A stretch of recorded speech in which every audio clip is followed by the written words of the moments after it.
Hi സുഹൃത്തുക്കളെ, ഇന്ന് നമ്മളിവിടെ പങ്കുവയ്ക്കുന്നത് വീട്ടമ്മമാർക്ക് വ്യായാമത്തിൻ്റെ ആവശ്യകതയെ പറ്റിയാണ്. പഴയ കാലത്ത് വീട്ടമ്മമാർ 10 വിരലും ഉപയോഗിച്ചുകൊണ്ട് ചെയ്തിരുന്ന പല ജോലികളും ഇന്നത്തെ വീട്ടമ്മമാർ ഒരു വിരലും ഉപയോഗിച്ചുകൊണ്ട് ചെയ്തുകൊണ്ടിരിക്കുകയാണ്. പഴയ കാലത്ത് മുറ്റമടിച്ചു വാരൽ, നിലം തുടയ്ക്കൽ, അലക്കൽ, അരയ്ക്കൽ, വെള്ളം കോരൽ, ഇതൊക്കെ തന്നെ ഒരു യന്ത്ര സഹായവും ഇല്ലാതെയായിരുന്നു അവർ ചെയ്തിരുന്നത്. എന്നാൽ ഇന്ന് ഒരു വിരൽ ഉപയോഗിച്ചുകൊണ്ട് യന്ത്ര സഹായത്താൽ ഈ ജോലികളൊക്കെ ചെയ്തു വരുന്നു.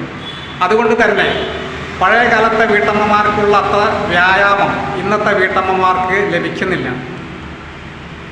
അതുകൊണ്ട് തന്നെ ഇന്നത്തെ വീട്ടമ്മമാർക്ക് പലർക്കും പല രോഗങ്ങളും വന്നു ചേരുന്നു.